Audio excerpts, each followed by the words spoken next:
Hi, ನಮಸ್ಕಾರ.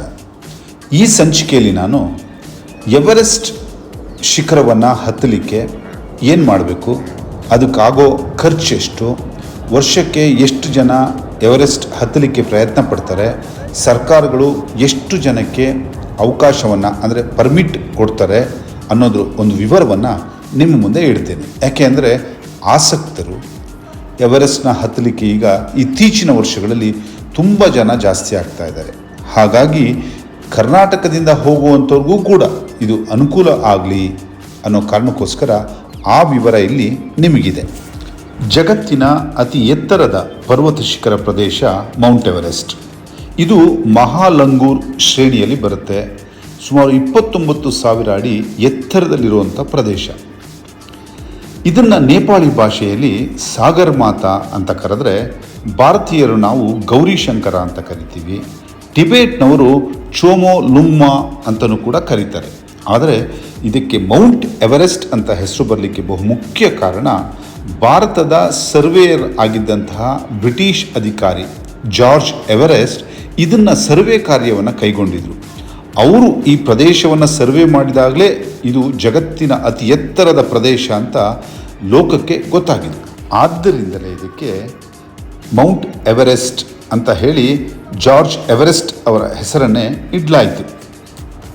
ಈ Mount ಎವರೆಸ್ಟ್ನ ಸುತ್ತ ಇರುವ ಹಿಮಪರ್ವತಗಳು ಸುಮಾರು ಪೂರ್ವದಿಂದ ಪಶ್ಚಿಮಕ್ಕೆ 2,400 ಮೀಟರ್ ಹಾಗೂ ಉತ್ತರದಿಂದ ದಕ್ಷಿಣಕ್ಕೆ 400 ಮೀಟರ್ ವಿಸ್ತೀರ್ಣವಾಗಿ ಹಬ್ಬಿರುವ ಹಿಮಪರ್ವತಗಳ ನಾಡಿದು. ಅದ್ವಿತೀಯ ಸಾಧನೆಯ ಪ್ರತೀಕವಾದ ಮೌಂಟ್ ಎವರೆಸ್ಟ್ ಪರ್ವತಾರೋಹಿಗಳಿಗೆ ಒಂದು ರೀತಿ ಸ್ವರ್ಗ. ಈ ಮೌಂಟ್ ಎವರೆಸ್ಟ್ನ ತುದಿ ತಲುಪುವುದೇ ಮಾನವ ಕುಲಕ್ಕೆ ಅತ್ಯಂತ ಯಶಸ್ಸಿನ ಶಿಖರ. ಈ ಹಿಮಪರ್ವತಗಳನ್ನು ಏರುವುದೆಂದರೆ ಹುಡುಗಾಟದ ಮಾತಲ್ಲ. ಇದಕ್ಕೆ ಸಾಕಷ್ಟು ಪೂರ್ವ ಸಿದ್ಧತೆ ಬೇಕೇ ಬೇಕು.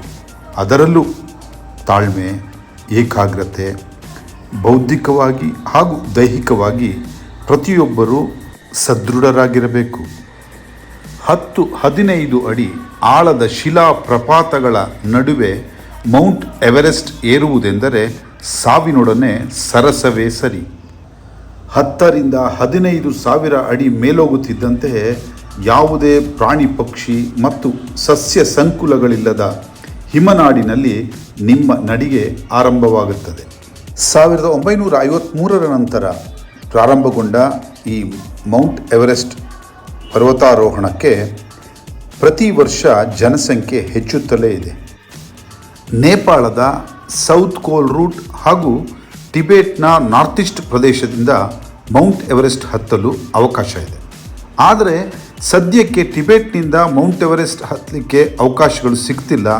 ಆದ್ದರಿಂದ ನೇಪಾಳದ ಸೌತ್ ಕೋಲ್ ರೂಟ್ನಲ್ಲಿ ಎವರೆಸ್ಟ್ ಹತ್ತುವ ಪ್ರಕ್ರಿಯೆ ನಿರಂತರವಾಗಿ ಸಾಗಿದೆ. ಮೌಂಟ್ ಎವರೆಸ್ಟ್ ಶಿಖರ ಹತ್ತಬೇಕು ಅಂದರೆ ಕನಿಷ್ಠ 60-65 ದಿನಗಳು ಬೇಕು.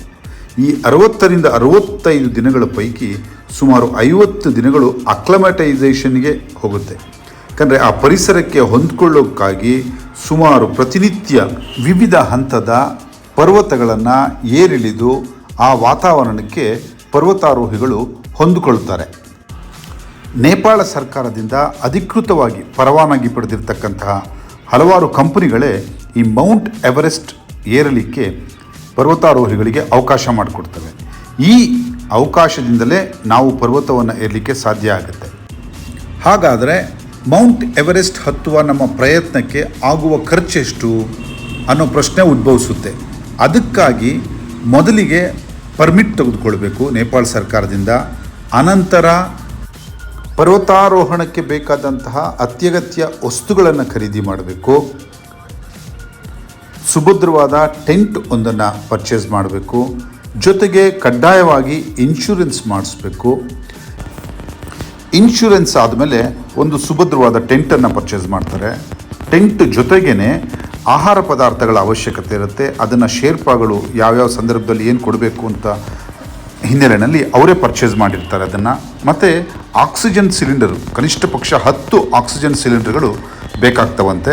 ಅದರಲ್ಲಿ 4 ಶೇರ್ಪಾಗಳಿಗಾದರೆ 6 ಯಾರು ಚಾರಣವನ್ನು ಕೈಗೊಳ್ಳುತ್ತಾರೆ ಅವರಿಗೆ ಬೇಕಾಗುತ್ತೆ, ಇನ್ನು 4 ಶೇರ್ಪಾಗಳಿಗೆ ಬೇಕಾಗ್ತದೆ. ಇದಲ್ಲದೆ ಈ ಶೇರ್ಪಾಗಳನ್ನು ಪರ್ಚೇಸ್ ಮಾಡೋದಿದೆಯಲ್ಲ, ಇದು ಕೂಡ ದುಬಾರಿ ಕೆಲಸ. ಯಾಕೆಂದರೆ ಪ್ರತಿಯೊಬ್ಬ ಶೇರ್ಪಾನಿಗೆ 4 ರಿಂದ 5 ಲಕ್ಷ ಫಿಕ್ಸ್ ಮಾಡಿರ್ತಾರೆ. ಸೊ ಹಾಗಾಗಿ ಕನಿಷ್ಠ ಕೆಲವರು ಒಬ್ಬ ಶೇರ್ಪಾನ ತೆಗೆದುಕೊಳ್ಬೋದು, ಕೆಲವರು 2 ಶೇರ್ಪಾಗಳನ್ನ ತಗೊಳ್ಬೋದು, ಕೆಲವರು 3 ಜನ ಶೇರ್ಪಾಗಳನ್ನು ತೆಗೆದುಕೊಳ್ಬೋದು. ಇವೆಲ್ಲದರ ಖರ್ಚು ಎಷ್ಟಾಗುತ್ತಪ್ಪ ಅಂದರೆ ಪರ್ಮಿಟ್ಗೆ $11,000 ಖರ್ಚು ಮಾಡಬೇಕಾಗುತ್ತೆ. ಜೊತೆಗೆ ಇನ್ಶೂರೆನ್ಸ್ಗೆ $1,000 ರಿಂದ $2,000 ಆಗ್ತದೆ. ಸಿಲಿಂಡರ್ಗೆ ಹೆಚ್ಚು ಕಮ್ಮಿ ಒಂದು $4,000 ಖರ್ಚಾಗ್ತದೆ. ಆಮೇಲೆ ಲಕ್ಸುರಿ ಆಗಿರಬೇಕು ಅನ್ನೋದಾದರೆ ಶೇರ್ಪಾಗಳಿಗೆ ಕೊಡೋ ಕಾಸ್ಟ್ಗಳು, ಒಬ್ಬ ಶೇರ್ಪಾಗೆ 4 ಲಕ್ಷದಿಂದ 5 ಲಕ್ಷ ಇಂಡಿಯನ್ ಕರೆನ್ಸಿ ಕೊಡಬೇಕಾಗ್ತದೆ. ಜೊತೆಗೆ ನಾವು ಆಹಾರ ಸಾಮಗ್ರಿಗಳು ಇವೆಲ್ಲವನ್ನು ಸೇರಿಸಿದಾಗ, ಒಟ್ಟುಗೂಡಿಸಿದಾಗ ತುಂಬ ಲೋ ಬಜೆಟಲ್ಲಿ, ಅಂದರೆ ಬೇಸಿಕ್ ಬಜೆಟಲ್ಲಿ ಮೌಂಟ್ ಎವರೆಸ್ಟ್ ಹತ್ತಲಿಕ್ಕೆ ಹೋಗ್ತೀವಿ ಅಂದರೆ 25 ಲಕ್ಷ ಅಂತೂ ಬೇಕಾಗ್ತದೆ. ಆದರೆ ಲಕ್ಸುರಿಯಸ್ ಆಗಿ, ಅಂದರೆ ಅತ್ಯಂತ ಹೆಚ್ಚು ಸೆಕ್ಯೂರ್ಡ್ ಆಗಿ ಒಂದು 5 ಜನ ಶೇರ್ಪಾಗಳನ್ನ ತೆಗೆದುಕೊಳ್ತಾರೆ ಕೆಲವರು. ಮತ್ತು ತಾವು ಧರಿಸುವಂಥ ಬಟ್ಟೆಗಳು ವ್ಯತ್ಯಾಸ ಇರ್ತವೆ. ಸೊ ಅಂಥವ್ರಿಗೆ ಮ್ಯಾಕ್ಸಿಮಮ್ 50 ರಿಂದ 60 ಲಕ್ಷ ಖರ್ಚಾಗ್ತದೆ.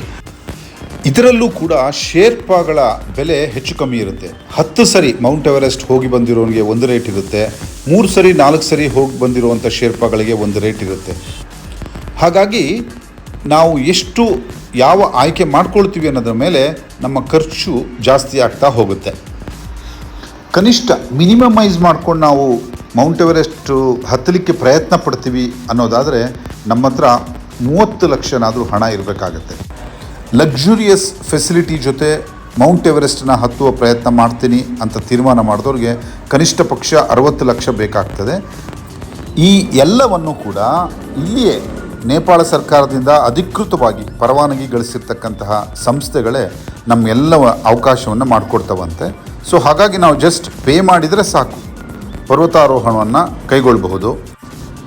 ಹಣ ಎಷ್ಟೇ ಲಕ್ಷ ಆಗಿರಲಿ, ಆದರೆ ಇಲ್ಲಿ ಈ ಪರ್ವತಾರೋಹಣವನ್ನು ಕೈಗೊಳ್ಳುತ್ತೀವಿ ಅನ್ನೋ ಮನಸ್ಸು ಮಾಡಿದಂತಹ ಯಾರೇ ಆಗಿರಲಿ, ಬಹಳ ಮುಖ್ಯವಾಗಿ ಬೇಕಾಗಿರೋದು ದೈಹಿಕವಾಗಿ ಮಾನಸಿಕವಾಗಿ ಅತ್ಯಂತ ಸದೃಢರಾಗಿರಬೇಕು.